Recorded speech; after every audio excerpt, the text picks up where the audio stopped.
So అందరికీ hi students. So students, ఏపీలో EAMCET third phase counselling అనేది కండక్ట్ చేయటం లేదు, థర్డ్ ఫేజ్ కౌన్సిలింగ్ ఉండదని చెప్పేసి మనము కొన్ని చోట్ల న్యూస్ అయితే చూడొచ్చండి. అంటే కొన్ని యూట్యూబ్ వీడియోస్ అయితే మనం చూడొచ్చు. దీనికి సంబంధించి చాలామంది స్టూడెంట్స్ అయితే టెన్షన్ పడుతున్నారు, అసలు థర్డ్ ఫేజ్ కౌన్సిలింగ్ ఉండదా, ఉండకపోతే ఎలా అని చెప్పేసి. సో దీని గురించి ఒక క్లారిటీ అనమాట.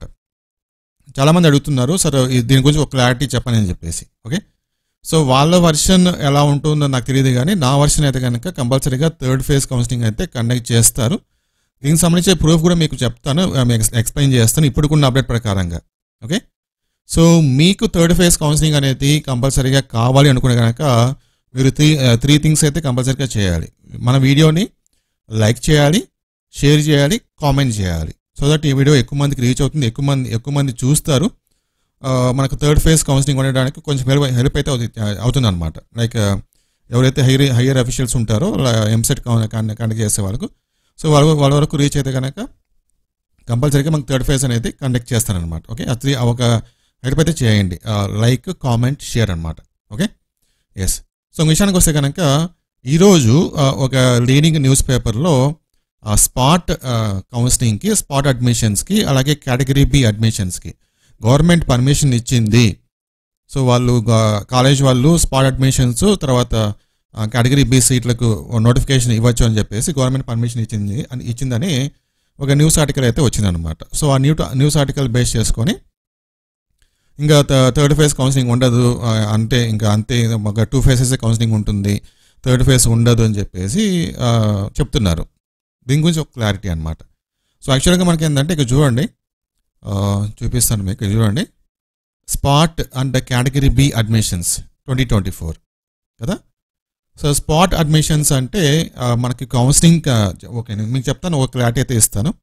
సో జనరల్గా మీరు ఏదైనా ఒక కాలేజ్ తీసుకుంటే అందులో ఒక 100 సీట్స్ ఉంటే కనుక 70% సీట్లు గవర్నమెంట్ కౌన్సిలింగ్ ద్వారా ఫిలప్ చేస్తుంది, 30% సీట్లు వచ్చేసి మేనేజ్మెంట్ కోటా కింద ఫిలప్ చేస్తారనమాట. అది కేటగిరీ బి అంటాం మనం. మేనేజ్మెంట్ కోటా అంటే కేటగిరీ బి సీట్లు. ఈ కన్వేయర్ కోటా సీట్స్ అంటే గవర్నమెంట్ ఫిలప్ చేసే సీట్లు. సో గవర్నమెంట్ ఫిలప్ చేసిన తర్వాత ఏమైనా సీట్లు మిగిలితే గనక అవి స్పాట్ అడ్మిషన్ కింద ఫిలప్ చేస్తారు. ఓకేనా. సో స్పాట్ అడ్మిషన్ సీట్లకైనా లేకపోతే కేటగిరీ బి సీట్లకైనా మనకు ఫీజు రిమెంబర్స్మెంట్ అయితే రాదనమాట. సో మన ఫీజు మనమే కట్టుకోవాలి. కేటగిరీ బి అంటే కాలేజ్ వాళ్ళు ఫిలప్ చేసుకుంటారు, మేనేజ్మెంట్ కోటా కింద ఫిలప్ చేస్తారు. స్పాట్ అడ్మిషన్ అంటే గవర్నమెంట్ సీట్లు ఫిలప్ చేసి ఏమన్నా మిగిలితే కనుక ఆ సీట్లు స్పాట్ అడ్మిషన్ కింద ఫిలప్ చేసుకోవచ్చు. ఓకే, సో ఇది క్లారిటీ అన్నమాట. ఇప్పుడు మనం ఇక్కడ ఇది ఓపెన్ చేస్తే కనుక spot and category B admissions మనం ఓపెన్ చేసుకుంటే మనకి ఈ విధంగా పేజ్ ఓపెన్ అవుతుంది. ఇక్కడ చూడండి, spot and category B admissions. ఇక్కడ చూడండి, AP EAMCET MPC 2024 category B. Category B అంటే ఏంటి? ఓన్లీ మేనేజ్మెంట్ కోటా సీట్లు మాత్రమే. మనకు స్పాట్ అడ్మిషన్స్కి లింక్ అయితే ఇంకా ఇవ్వలేదు ఇక్కడ. స్పాట్ అడ్మిషన్స్ అంటే ఏంటి? గవర్నమెంట్ కౌన్సిలింగ్ ద్వారా ఫిలప్ చేసిన సీట్లు, గవర్నమెంట్ కౌన్సిలింగ్ ద్వారా ఫిలప్ చేస్తారు కదా సీట్లు, ఆ సీట్లు ఇంకా ఏమన్నా మిగిలితే కనుక అప్పుడు మనము స్పాట్ అడ్మిషన్ కింద ఫిలప్ చేసుకోవచ్చు. సో మీకు చూపిస్తాను, అది ఒక ఎగ్జాంపుల్ చూపిస్తాను.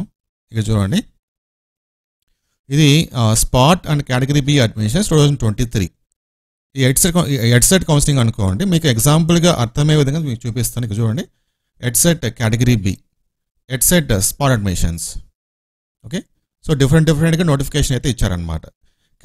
కేటగిరీ బికి సపరేట్ నోటిఫికేషన్ అయితే ఉంది, ఇక్కడ స్పాట్ అడ్మిషన్కి సపరేట్ నోటిఫికేషన్ అయితే ఇచ్చారు. ఈ విధంగా మనకు నోటిఫికేషన్ అయితే రావాలి.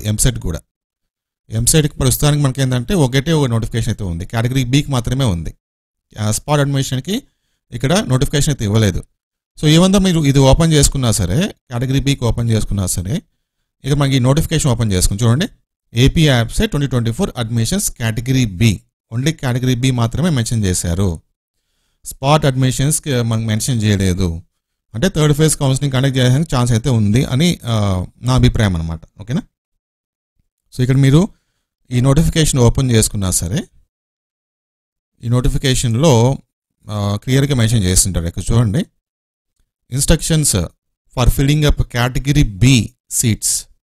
సో కేటగిరీ బి సీట్స్ మాత్రమే వాళ్ళు ఇక్కడ మెన్షన్ చేస్తారు. స్పాట్ అడ్మిషన్స్ కింద ఏమైతే మనకు మెన్షన్ చేయలేదు. ఓకేనా. సో ఇవన్నీ కేటగిరీ బి సీట్స్ సంబంధించిన డేటా మాట. ఎక్కడ కూడా మీకు స్పాట్ అడ్మిషన్స్ అని చెప్పేసి ఇక్కడ మెన్షన్ చేయలేదు. ఓకే. సో కాబట్టి మనము ఇక్కడ ఈ స్పాట్ అడ్మిషన్స్ లింక్ వచ్చేంత వరకు వెయిట్ చేద్దాం. ఓకే. ఇక్కడ లింక్ అయితే రావాలి, స్పాట్ అడ్మిషన్స్ చెప్పి లింక్ అయితే వస్తే కనుక అప్పుడు మనము థర్డ్ ఫేజ్ కౌన్సిలింగ్ కూడా అది అనుకోవచ్చు. చూద్దాం మరి. So maximum third phase counselling ఉంటుంది అని నా అభిప్రాయం అనమాట. లైక్ మనకు సెకండ్ ఫేజ్ కౌన్సిలింగ్ కంప్లీట్ అయిన తర్వాత కూడా దగ్గర ఒక 18,000 సీట్లు మిగిలాయి. ఇంకా 18,000 సీట్లు మిగిలాయి కాబట్టి స్పెషల్ రౌండ్ కౌన్సిలింగ్ కండక్ట్ చేయడానికి ఛాన్స్ అయితే ఉంది. సో మీరు కూడా కంపల్సరీగా వీడియోని లైక్ చేయండి, షేర్ చేయండి మీ ఫ్రెండ్స్కి, అలాగే కామెంట్ చేయండి మీకు థర్డ్ ఫేజ్ కౌన్సిలింగ్ కావాలని చెప్పేసి. ఓకే. Yes, thank you.